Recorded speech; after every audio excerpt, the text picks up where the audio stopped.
안녕하세요, 혜리입니다. 워킹홀리데이로 가는 우리 학생들, 거기서 살다 보니까 너무 좋다고 느끼는 경우들이 있을 겁니다. 그래서 이 나라에 조금 더 살아볼까 하는 생각들을 하는 경우가 굉장히 많습니다. 그럼 해외에서 살아가기 위해서 여러 가지 루트를 통해서 여러분이 도전할 텐데, 그 중에서 우리가 가장 많이 도전하는 게 이제 뭐 진학을 한다든가 어떤 교육기관을 이용한다든가 이런 것들이 굉장히 많이 있습니다. 그럼 과연 내가 비싼 돈을 주고 거기를 통해서 도전했을 때 몇 프로나 과연 성공을 하는지, 얼마나 거기에 살고 있는지 궁금하지 않으세요?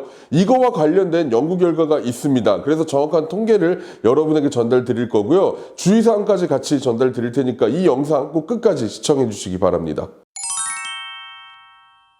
한국과는 다른 환경이죠. 뭔가 내가 지금까지 나고 자란 환경도 아니고 정말 뭐 예쁘기도 하고 여유로운 삶이기도 하고, 또한 한국처럼 뭔가 특정 직업을 가져야지만 우리가 어느 정도 삶을 유지하는 게 아니라 직업이라는 거를 내가 가졌을 때도 그 나라에서 여유 있게 살 수가 있다라고 판단되기 때문에 학생들은 영주권이나 이민 등을 많이 도전하고 있습니다. 하지만 여러분, 결국 영주권을 받기 위해서는 취업이라는 게 먼저 선행이 돼야 되겠죠. 자, 그럼 이 취업이라는 걸 선행하기 위해서 무엇이 필요할까? 비자라는 게 필요합니다. 내가 가서 아무 곳에 가가지고 저 취업 좀 시켜주세요, 영주권 받을게요, 이건 현실적으로 조금 어렵기는 하죠. 그러면 여러분 주변에 있는 많은 곳들의 상담을 받게 됩니다. 뭐 유학원일 수도 있고요, 아니면 어떤 에이전트일 수도 있고요, 아니면 뭐 어떤 이민 대행, 뭐 법무사 등이나 기타 등등 관련된 사람들의 상담을 받게 됩니다. 우리 한국 학생들이 많이 가는 캐나다에도 뭐 유학 후 이민 이런 걸로 여러분들이 검색도 많이 해서 네이버나 뭐 유튜브 연관 검색어도 다 붙어 있는 상황이기도 합니다. 하지만 캐나다보다 우리 워킹홀리데이 학생들, 우리 워홀러들이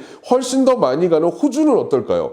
호주 같은 경우에도 굉장히 많은 유학 후 이민, 즉 대학 진학이나 이런 것들이 많이 있는 상황입니다. 호주 워킹홀리데이 내내 내가 정말 힘들게 돈을 벌고 열심히 돈을 벌고 남들 여행 가고 놀 때 안 쓰고 돈을 모았습니다. 자, 그래서 내가 대학 학비를 이제 내고 과연 호주에서 진학을 했을 때 여러분, 과연 얼마나 많은 학생들이 영주권을 받고 있을까요?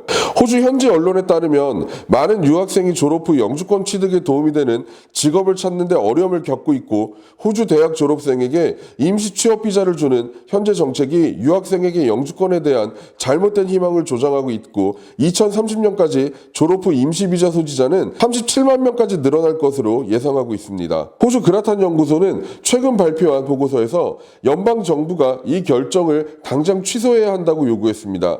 영주권을 확보할 가능성이 거의 없다는 사실을 모르는 유학생들이 호주 내 물가와 집값이 비싼 지역에 수년간 투자하도록 하는 것은 불공평하고, 호주에서 대학을 졸업한 외국인 중 단 30%만이 영주권 취득에 성공하고 있다는 사실을 알려야 한다면서 호주가 유학생에게 매력적인 나라가 되기 위해서는 그들에게 정직해야 한다고 충고하고 있습니다. 이런 상황에서 이를 악용하는 현지 브로커 등이 굉장히 많은 상황이고, 호주 정부에서는 이를 집중 단속하기 위해 하나 450억 원을 배정했다고 밝혔습니다. 여러분이 지금 일을 하고 있는 것들, 내가 시급 얼마 받아요, 우리 영상에도 굉장히 많은 글들이 달렸지만 호주 내에서 바라보는 시야는 약간 다름이 좀 있는 것 같습니다.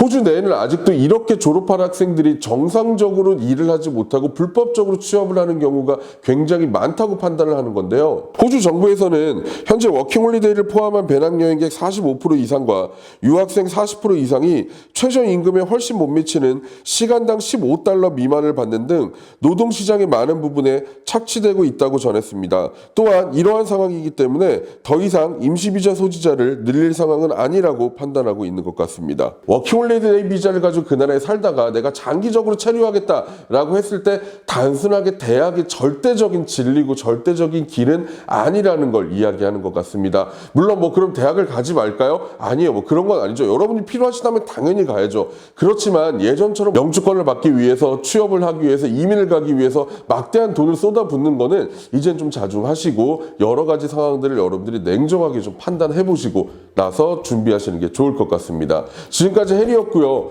관련된 내용들은 저희가 또 업데이트 해드릴 테니까 잊지 마시고 구독과 알림 설정 꼭 해주시기 바랍니다. 감사합니다.